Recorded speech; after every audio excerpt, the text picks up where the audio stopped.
Hello, and thank you for joining me again today on the Finding Hope After Loss podcast.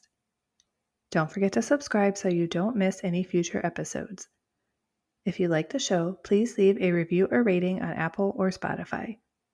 It only takes a moment and really helps the show reach more loss and infertility families.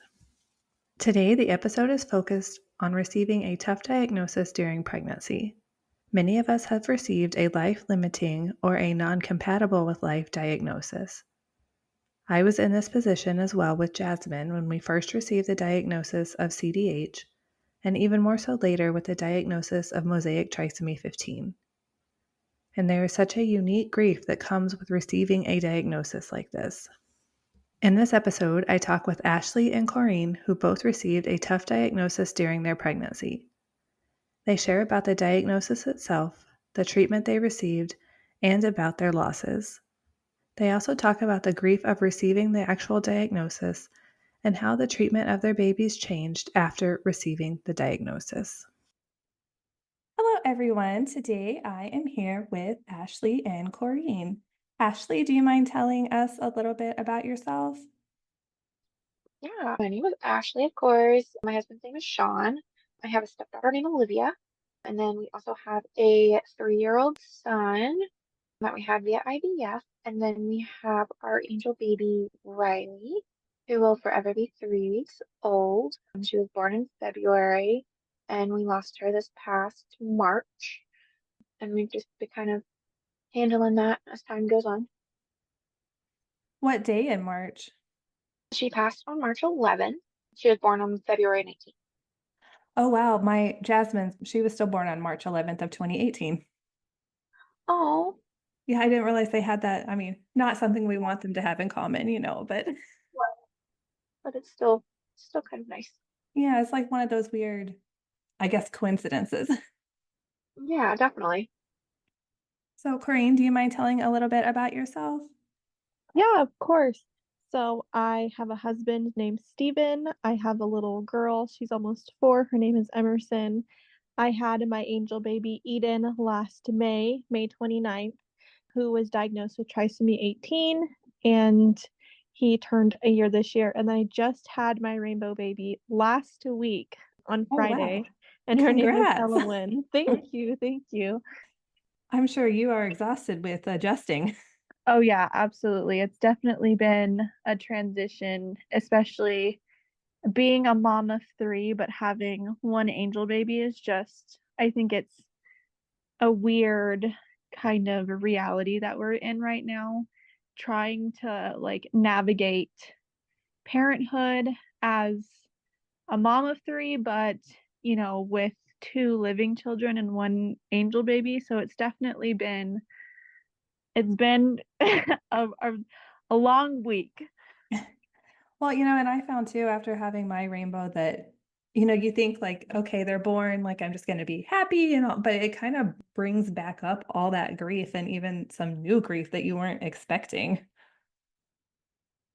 Oh, yeah, absolutely. I think right now I'm dealing with a lot of those triggers, and even being in the hospital last week, a lot of those triggers that I had with my son, and then just trying to, navigate, like you said, grief in this new time, but also all those worries and fears. And I think being a part of the lost community so deeply as we are, that we've heard a million and one stories, and that's just kind of, I think, all my brain is repeating to myself right now. So I have to keep reminding myself that she's here, she's okay, this is our reality, and we're going to just take it a day at a time regardless of what happened last year.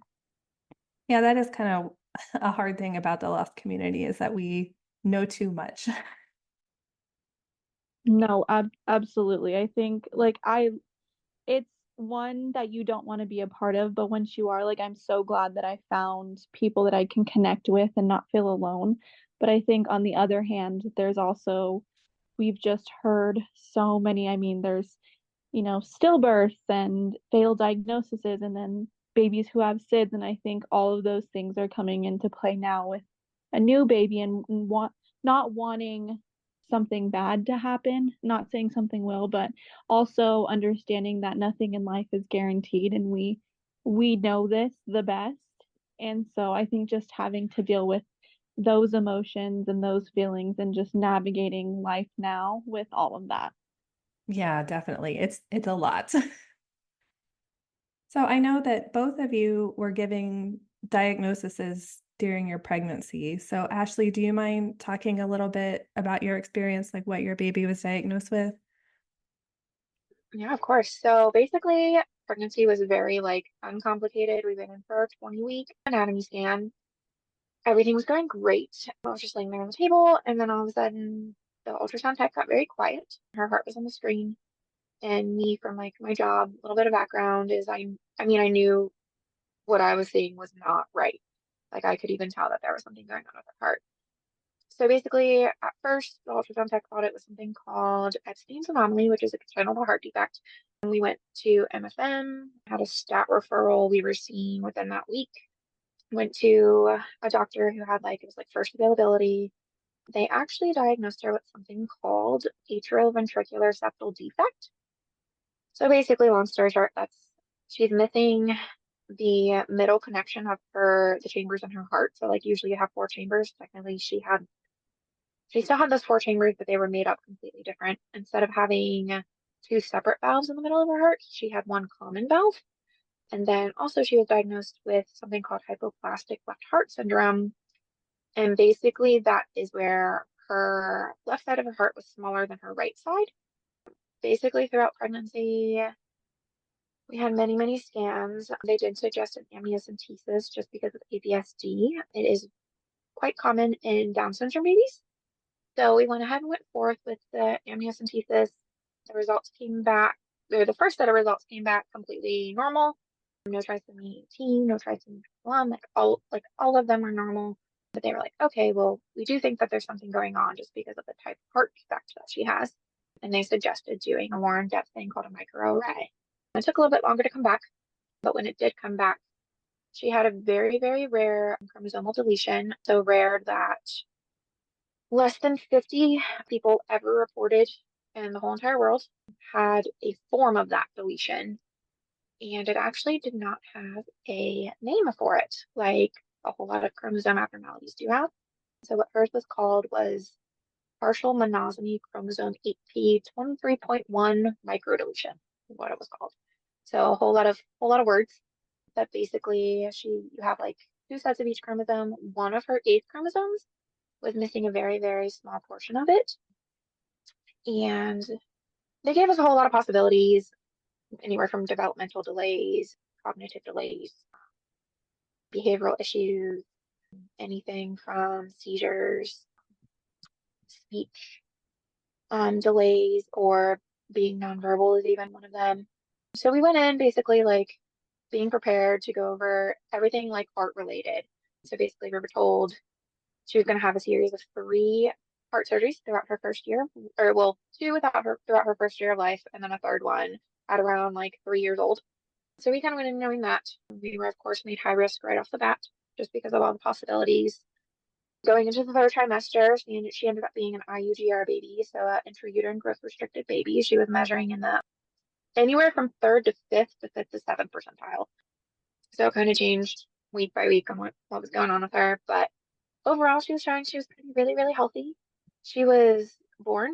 I don't know if we want to get into all that now, but she was born very healthy. She did need a little bit of support when she was born. She came out a little on the purple side, but breathing. So they took her for about 15 minutes, kind of like stabilized her, and then she was placed back on me for about 10 minutes, not needing an oxygen. And as far as like, she did okay. She did great. And then we did hit bumps in the roads. But overall, just the diagnosis, like during pregnancy, it kind of took us for a roller coaster ride, just because throughout the whole pregnancy, we had fetal echoes done every 4 weeks, and something changed every single time we went for an echo. She her heart kept showing improvements each time. So we were, expecting like, oh, maybe we won't have to do all of those surgeries. So they kind of like the surgical path for her kept changing, and it brought up hope, but also like, oh my gosh, is this too good to be true kind of thing? Is like honestly, our first talk with the doctors was they did ask if we wanted to terminate. That was not something we wanted for her. We wanted her to make that decision, but it was definitely a roller coaster ride of emotions. Lots of like ups and downs. So did you expect then that you would be going home with a medically complex child? So yes, we were expecting to come with a medically complex child. So what was expected was she was supposed to go. We were she was born at one of the major hospitals around here who basically only deals with high risk pregnancies, and then she was transferred to the children's hospital that's connected to it. And the first week we were told, hey, like we're planning on sending her home in a few weeks. She might not have to have her first surgery. She might just need her big repair at 6 months, and we can go from there. And you're like, great, that sounds amazing. We hit some bumps in the road. She was having a little bit of issues with her belly. Sometimes that's common with congenital heart defects because of the change in the blood flow throughout their body. So then we were told that she was going to have something called a pulmonary artery band placed. It's an open chest surgery where they would just place like a little band around her pulmonary artery. But she also needed something called a PDA ligation. And most babies are born with like a little vessel that closes right after birth, but hers did not close. So that's where the PDA ligation will come in. And we were told like we were going to be taking her home, medically complex. She may or may not have needed an NG tube. That may or may not have had to turn into a G tube. It kind of depended on her. And then like her pediatrician and her team from the hospital were definitely planning on a lot of like early intervention for her just to like kind of better her. And then the plans were at least weekly cardiology appointments and then probably every other week pediatric appointments for her. Yeah, so that definitely would have been a lot afterwards. Yeah, definitely. So Corinne, do you mind sharing about the diagnosis you received during pregnancy? Yeah, absolutely. So around, I want to say 13 weeks, we did it a little later in our pregnancy, but we did the NIPT testing, which is the non-invasive prenatal testing that everyone usually, opts into doing. And we got the results back 2 weeks later through a call from a geneticist telling us that our son was 20% higher risk for having trisomy 18, which is Edwards syndrome. And it's basically just a chromosomal abnormality. There's an extra 18th chromosome. So instead of two, there was three. And this wasn't a full diagnosis. This was just saying, hey, he could be higher risk for having this. During the same phone call is when we found out his gender. So they gave us the news first. They said, your baby might have trisomy 18, and also he's a boy. So I think at that point, there was just so much going through my mind about, because they listed off just everything that could be wrong with trisomy 18 babies, and they ended the conversation with, these babies are non-compatible with life and they do not live past a year of their life. If that, they do not live a day. So after finding all of that out and then finding out that he was a boy, I think it was just absolutely devastating for us. But we made the decision very early on because, like, I believe it was Ashley said, they offered us to terminate, and we just decided that that wasn't a choice that we were going to make for our family.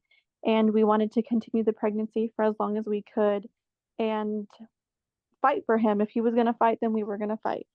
So after that, we went to see a high risk doctor. I am high risk myself because I have a heart defect. So amongst the diagnosis that we got, we were already seeing a high risk. So we went to them and we did an anatomy scan at around, I want to say like 15, 16 weeks. And immediately we were seeing markers for trisomy 18. It was an underdeveloped cerebellum. He had no frontal cortex. He had a VSD, horseshoe kidneys, clenched fists, rocker bottom feet, which is, I'm suddenly forgetting, clubbed feet. That's the other name for it. But he just had a multitude of problems that were already showing up on the anatomy scan, including cysts, smaller stomach because he wasn't swallowing amniotic fluid. And we decided then that we wanted to do an amniocentesis to get a full diagnosis. That way we were doing everything in our power to get him the care that he needed. So I think around 18 weeks, we did the amniocentesis. 20 weeks, we got the full diagnosis of full trisomy 18. And I believe it's with trisomy 21, trisomy 18, and trisomy 13, there's 3 different kinds. There's full, partial, and mosaic. And he did have the full, so he fully had that extra chromosome. I was able to carry him up to 33 weeks, and he was doing really, really bad at the beginning. He wasn't swallowing any amniotic fluid. His cysts were just growing. He was just having a really hard time. And I want to say around the 26, 27 week mark, he started to improve significantly. So at the beginning, we had fully prepared for him to not do well, and working with the palliative care team, they had told us his likelihood of life was little to none. Like he would probably be a stillbirth, or if he was born, he probably would be limp, and we would not see a ton of time with him. And I think that was super discouraging, but we just kept fighting for him, and he started to do really well. And we reassessed with our palliative care team, and they told us that we should prepare for a NICU stay because he started to do well. His cyst started to dissolve, his VSD was looking better, his cerebellum was looking better, and so we had fully prepared to stay in NICU with him and go home with some kind of hospice care, which is normally what they provide for these kind of babies or infants, kids, because sadly, I mean, the state that we live in, I live in California, and just the country that we live in don't really fight for babies who have chromosomal abnormalities, especially because they're classified as non-compatible, which is something I have learned is entirely untrue because I've seen so many trisomy children who are compatible with life. But he started to do well. We planned for NICU, planned to do hospice care. And then at 33 weeks, I went in with my high risk for a regular anatomy scan that we would do every 2 weeks with an echo. And I could just tell already I want to say before this, like my care team was amazing through all of this. My high risk doctor was amazing. She grew a rapport with me. She knew Eden as much as I did. And that appointment was so different because she came in and she didn't make the jokes that she did before. And she was just very serious. And she told us that basically his cord had begun to clot and it would eventually go necrotic and fall off. And that we would be able to make the choice whether we wanted him to pass in the womb or if we wanted to meet him earthside. And we chose that we wanted to meet him earthside. So she planned an induction for us 4 days later. And he was born at 33 weeks, 4 days. And we got him for an hour and a half before he peacefully passed, which is more than, I can be grateful for because that's all I wanted. I wanted to hear him cry. I wanted to see his eyes and I wanted time with him, which is the 3 things that I got with him. I got 2. He was crying when he came out. He opened his eyes and we spent an hour and a half with him. So it was a long and very, very hard pregnancy, but there's not one thing I regret about any of it and any of the choices that I made it's very different for each individual. And I say this all the time, like what works for me may not work for you, but I just don't think I could have seen myself bringing Eden home and knowing that he wouldn't have been thriving the way that I wanted him to, which I guess can sound a little selfish, but to me, I just feel like that's not the life that I wanted for him. And we relied heavily on prayer and just faith during that time. And I think that's what helped me ultimately make that decision to choose comfort care with him and to not do full interventions and just to have him pass peacefully as he did. Kind of building off of something that you said about Jasmine, she was diagnosed with mosaic trisomy 15. So, I have experience with doctors and trisomy and how they, just kind of, as soon as you get that diagnosis, they kind of lose all hope, just are more like negative about it. Was that your experience? Oh yeah, absolutely. I think just in general, I think I was asked, both me and my husband were asked multiple times up until the 24-week mark if we wanted to terminate, after being very adamant that that wasn't something that we wanted to do. And even after we had said that, our palliative care team reminded us constantly that these babies don't live and that they were incompatible with life, and that we should choose hospice care or not do full interventions, which, I mean, by all means, if he was doing a lot better, we probably would have changed our minds. But I just think the way that it was handled could have been way better, because I don't understand why our children weren't given the same courtesy. I mean, I understand the illness, but life is life. Like, if they're going to fight, let them fight, you know? Well, and I also think that it's not, I mean, I think like us having hope for our babies, like, why is that a bad thing? Like, there's a difference between being realistic and basically saying you have zero chance.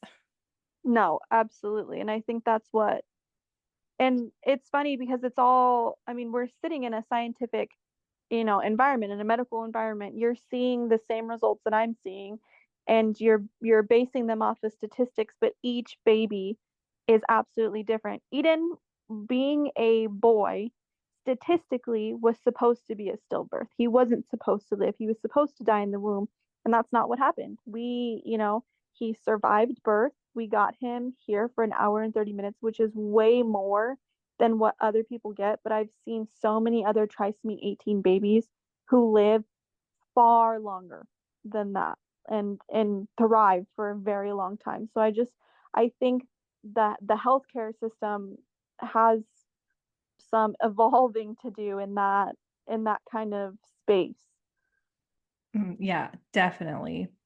Was that your experience, Ashley, when you received the diagnosis? Oh my gosh, definitely. Literally, I'm listening to her talk, and I'm like, I can relate to this so much because the whole entire, well, I shouldn't say the whole entire pregnancy. Like, I loved my high risk doctors. They were amazing. But every time we kind of talked about something, it was like, oh, but she's a chromosome baby.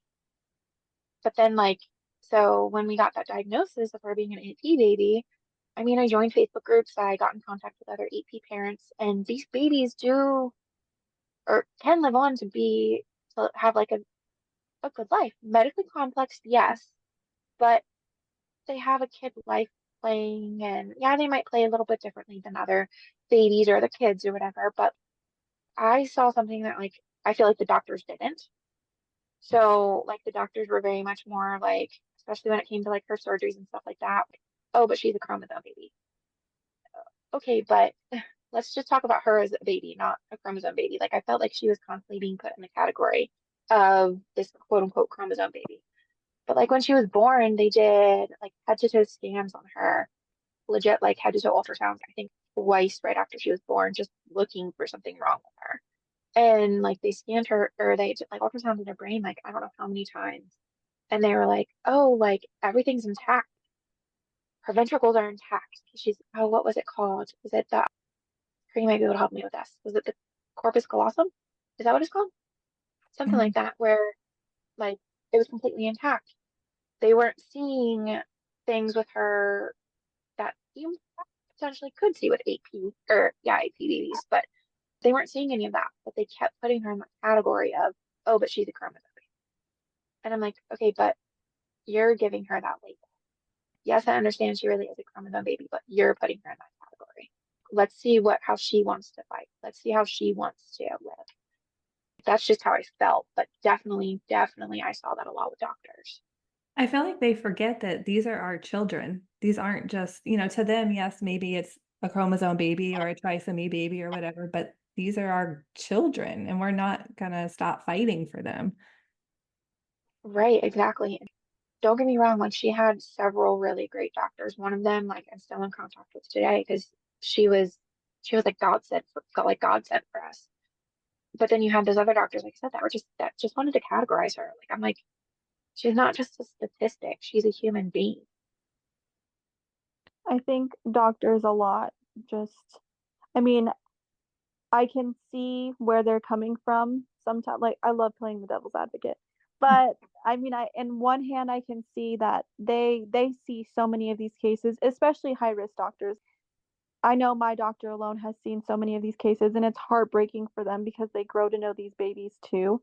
But on the other hand, I had an amazing high risk. This was not in my case either. Like, I cannot tell you how grateful I am for the person that I got to take care of me and to take care of Eden. But I think they just become so desensitized to it sometimes that they lose compassion for those things. But I think I've I've seen it so much in my case, like even when I went to triage with when I was pregnant with Eden, and they're like, "Oh, you're having a trisomy 18 baby. Why are you here? What do you want us to do? You chose comfort care." Like it just feels very discouraging and like no one cares. No one wants to help your baby. But I've seen this in a whole bunch of Facebook groups that I'm in with other trisomy 18 babies. In certain states, they won't operate on your baby. You have to go to 2, 3 states over for them to even think about giving your baby something as simple as a G tube, which I think is just sad. Like you want to do everything that you can for your kid, but the world is fighting against you, saying, no, no, like they want your baby to die. And that's the last thing that you want to happen, but you literally have to fight and fight and fight to get the health care that they need. Which, yeah, it really is sad that it all is dependent on what state you live in, what hospital you go to, what doctors you have. Like there isn't one standard, really. No, yeah, it's all I've seen so many stories of because I'm part of the trisomy soft groups and other groups on Facebook for trisomy 18 babies, and just how many women are messaging like, hey, what hospital can I go to get my daughter or my son this heart operation that they need? And there's very, very few that will actually perform the operation. Like I know the only hospital in my state that would do it is 2, 3 hours away from me to perform a G tube surgery. Other than that, they quote unquote don't operate on trisomy 18 babies because they won't live, which is heartbreaking. So I know that for me too, when I first got the diagnosis, that I feel like you're first, before you even have the loss, you're grieving the diagnosis and the not having a quote normal baby. Is that something that either of you went through? Yeah, definitely. When they told me like all the possibilities with Riley, and then not only that, her being a heart baby, we were prepared that when she was going to be born, she was going to be taken right away from me. She was going to go over to the children's hospital.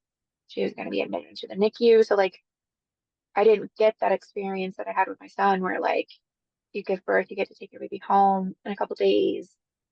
That first car ride home, like no, like we didn't get that. We got, okay, well, I just had my baby. Now I'm in the hospital alone while my husband is with our daughter next door. And it was like, okay, it was very isolating, honestly, very isolating.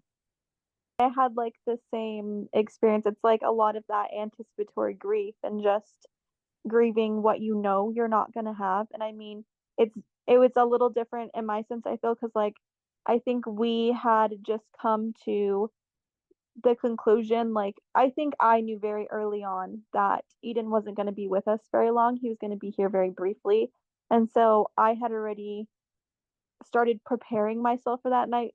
I use prepare myself very like, I don't know, very generously because there's no preparing for losing a child. I mean, you guys probably know this. Like as much as you say that you can and will be, there's nothing that'll prepare you for that. But the same thing, I mean, when we went into the hospital, we had Eden. We literally only had him for like 4 hours, including the time that he was alive. And then we gave him to the nurse. They took him down to the morgue. We did not have him for long. Yeah, so like preparing for a baby to pass. So like we were told when we first got like Riley's diagnosis with her congenital heart defect that of course there's no cure to congenital heart defects. There's just surgeries. And her first diagnosis with the AVSD and the HLHS or two cardiac defects. We were told that the only thing where there was three palliative surgeries for her heart. So basically, we were given, if she does make it to the third heart surgery and it's successful, there's a possibility of it failing later in life. There's a possibility of her needing a heart transplant later in life. There's a possibility of needing that heart transplant and not being able to get that heart transplant. So that grief, like, just kind of throughout her life, how long are we going to have her? And during my pregnancy, I tried to prepare myself for the worst case scenario because there's not much known about 8P babies. And I remember talking with family members about it, that I was really scared, that things weren't going to go right, that she was, ultimately going to pass. And it's almost like I kind of felt almost like crazy in a sense, just because they were like, oh no, that's not going to happen. Like, we're going to pull through this. This is going to happen. And just all the emotions kind of like packed into one little ball, just kind of like go through your head. I feel like almost like 24/7, along with that grief of not getting that normal newborn experience. I wasn't the one to bathe her for the first time. Just little things like that. I didn't change her first diaper. Simple things like that. I grieved that. Like, I grieved all those experiences, all the ones that like I didn't get to do a lot of for first. And that was like really hard for me. Yeah, I can definitely understand that. Jasmine was stillborn, so we never got a chance to do any of those things either. And it's just, I think there's just so many more things that people don't realize. It's not just our baby we're losing, but all the things that we wanted to do with them and all the normal experiences we wanted to have. We wanted to just give birth and be able to go home a couple of days later, and that's just not what happened. Yeah, and I feel like we got Riley for 3 weeks. I'm so happy we got her for those 3 weeks. But I didn't realize,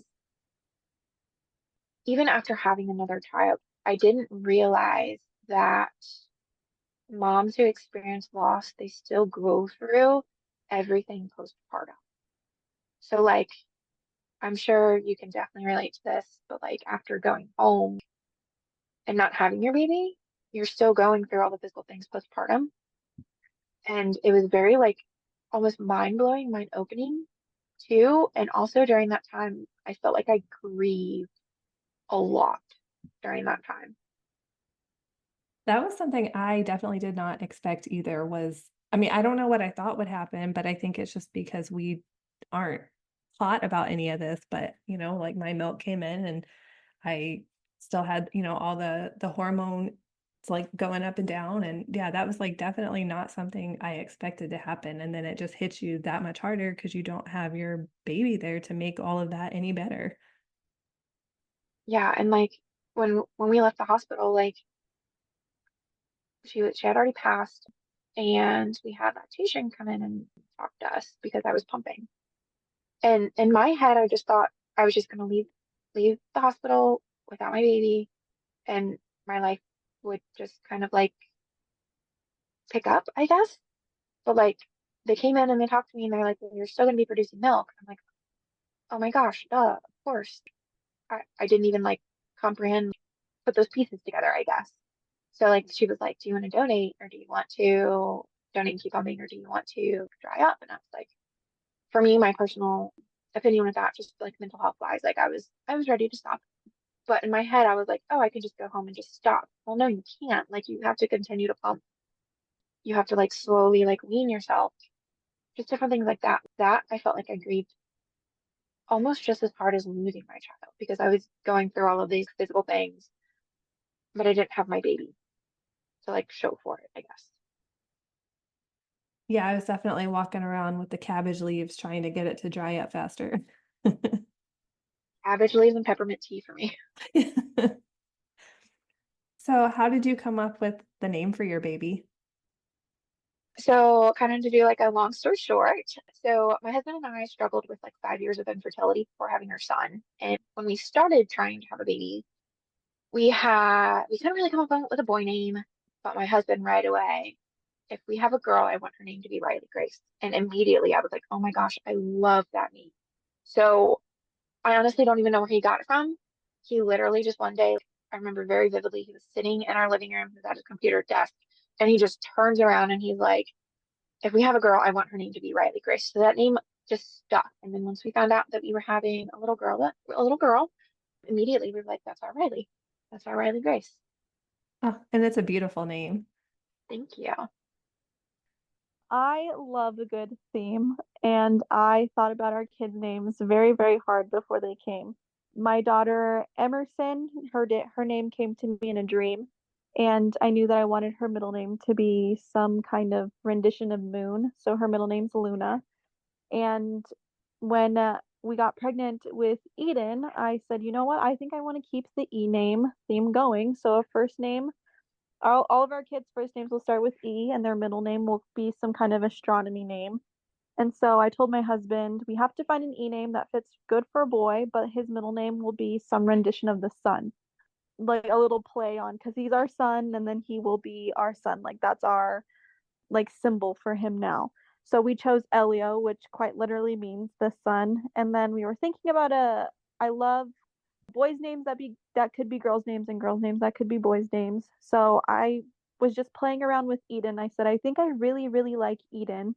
And just biblically, the Garden of Eden. And I kept telling my husband, I think Eden's going to be a paradise for us. He's going to be here very briefly. You know, the Garden of Eden was for Adam and Eve, and then that's going to be it. So I think Eden is going to be our name for him, and it stuck. And then his name was Eden Elio, and it I just love fit that. our theme. It fit everything, and I love that it had meaning, and that's exactly what he was for us. So he was our paradise very briefly, and that was it. I love that. It's like the name was just meant to be Yeah, for both of you guys. Oh my gosh, I love how much thought you put into each of your baby's names. That is absolutely beautiful. thank you. My daughter, who was just born, her name's Elowen Nova for star. So I have my sun, moon, and star. And then my husband's an arborist. He's a tree climber, and her name means elm tree. So we thought about their names very, very deeply. That's I love absolutely it gorgeous and totally gave me goosebumps. I love that. Thank you. So, did either of you find any resources that you found particularly helpful after loss, either about having a rare diagnosis or just loss in general? Yeah, absolutely. I mean, before Eden was born, I joined the Facebook groups, which is from diagnosis to delivery, trisomy soft, trisomy 18, Edwards syndrome group. But even with the loss community, they recommended me tons of books to read, which I think helped significantly. And then finding a lot of the Instagram accounts that helped with loss and grief, just dealing with those. I can't remember. I mean, obviously, you being one of them, but there's so many out there that have helped tremendously, like Mira's Mission. I'm trying to think of all the ones that like I became a part of, RTZ Hope, even Molly Bears, the ones that give the weighted teddy bears for babies. There's so many resources out there that truly want to help you. I still have people send me cards every Mother's Day, Father's Day, Christmas, Thanksgiving for Eden. And I think not just for me, but for my husband, who felt so out of the loop during this time because he wasn't as ingrained in it as we were as moms. We had such a relationship with them. For dads, I don't think it's so different. So I think the fact that they include him and they make him a part of Eden's life and a part of that community, which is, it's sad, but it's also saying, you know what, you're not alone. You're not alone in this. I think that has been so tremendously helpful, not just for me and not just for him, but for us together to both cope with the grief and still feel united in it. It's more than we thought we would get. Yeah, like for us, it's pretty much the same. I found a lot of support, especially with the 8P, joining an 8P Facebook group, just because, I mean, I was able to ask parents who have already walked this walk and are currently like walking this walk kind of thing.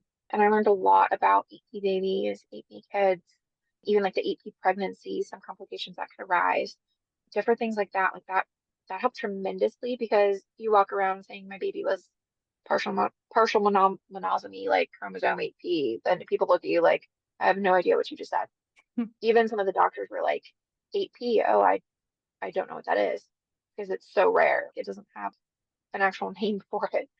And like once her blood test came back on once she was born, because we also did blood tests on her for genetics, her microdeletion was actually much smaller, so it took out even more genes. So there were less than 25 people ever reported with her form of deletion or her size of deletion with the genes, not even all the genes, but some of the genes that were deleted in her sequence. So it was even like more rare basically for that. And then with the heart community, I'm a nurse and I learned a little bit about congenital heart defects, but I did not realize how many babies are diagnosed with congenital heart defects. Some are diagnosed like intrauterine, some are diagnosed right after birth, some aren't diagnosed until like kid, teen, adulthood. And just the amount of people that actually have heart defects just was mind blowing to me. So Facebook groups for that, getting in contact with some heart moms that were like in my community. And then there's also a Facebook group called Mamas of Heart Angels.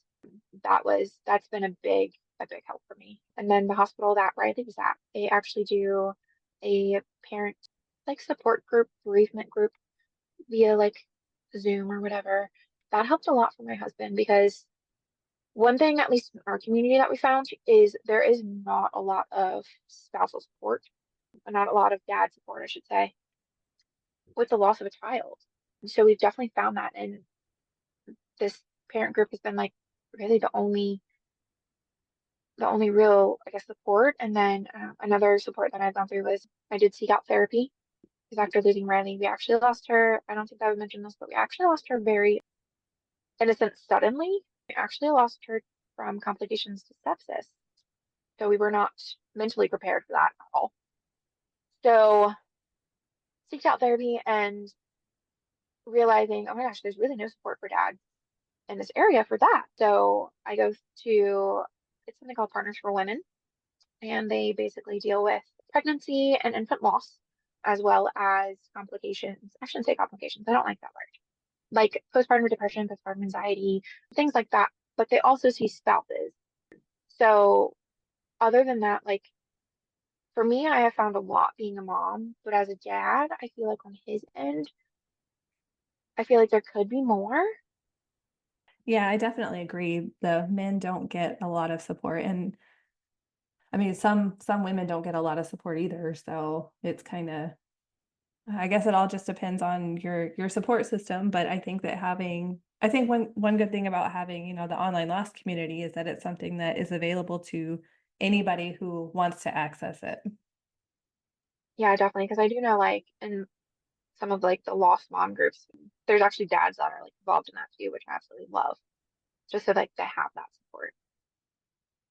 So I know for me, I was told that Jasmine, with her diagnosis, that there was a less than 1% chance of a pregnancy, having that diagnosis. So I know before, for me personally, I would think, okay, that's a low statistic. But then after being hit with that, now I feel like that's a huge statistic and I don't like statistics anymore. So I'm curious if either of you feel the same way.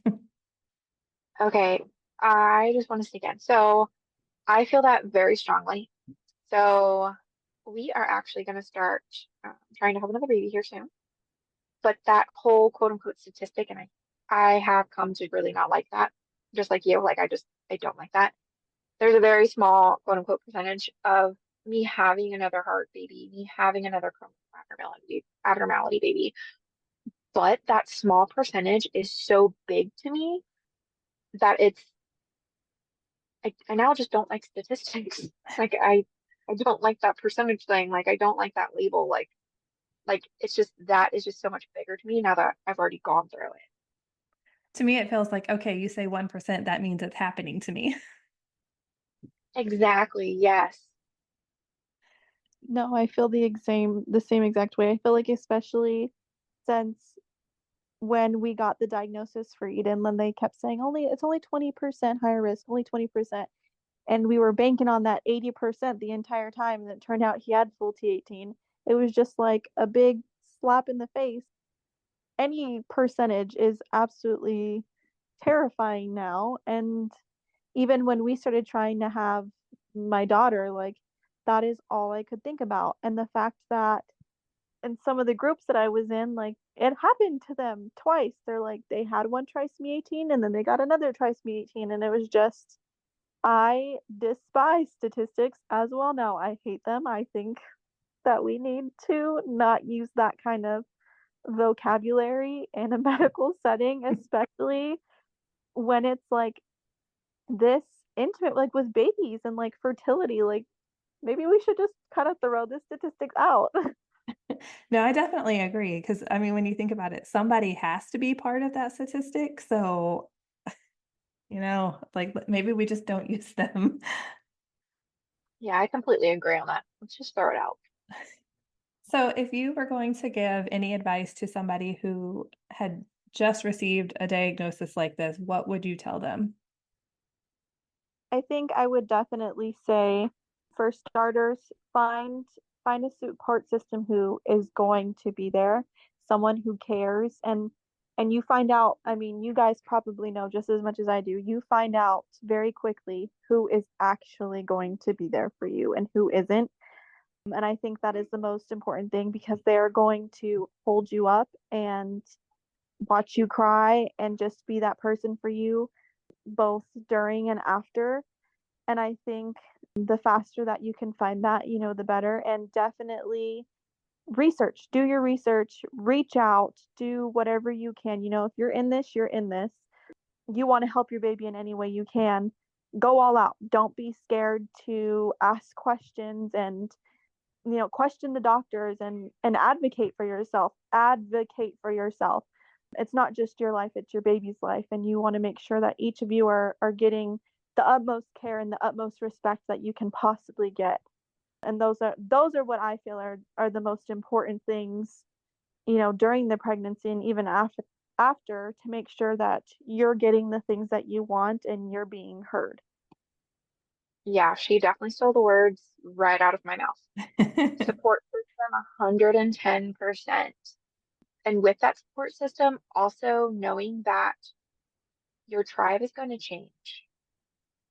You're going to realize, kind of like what she already said, was who is there for you and who's not. And in that moment, stick to those who are there for you. Let them be that shoulder that you cry on. Like, let them be that ear that like you need to like listen to you kind of thing. And then another thing is second opinions. When you get those diagnoses and you get these like for Riley, it changed so much. Like, how was she going to be as a baby? How was she going to be as a kid? Her heart, her surgeries, second opinions. If you don't like what they're saying, or you say, or you've heard that X, Y, and Z happens with another baby, or that they've had X, Y, and Z surgery, why can't that be offered for my baby? Get second opinions. And if you get a third opinion, even that was a big one for us, especially when it came to her heart, were second opinion and kind of like what other babies had gone through with their congenital heart defects and such. Yes, definitely. I agree with that. I know that when we got our diagnosis with Jasmine, that she basically just said, hey, there's a 50-50 chance that she'll make it, that she won't. I was given no other information, no resources, no nothing. And then just like you guys, I went to look for Facebook groups and then found, oh, hey, there actually are treatment options. There are other things that we can do. And, that are things that they don't tell us. So is there anything else that either of you would like to add? I think I would just also add, like, take care of yourself. Like this time is going to be, and I tell, people, because I talk about this on my TikTok. Like I've been making videos since the beginning with Eden's pregnancy, during his pregnancy, life after loss, and even pregnancy after loss.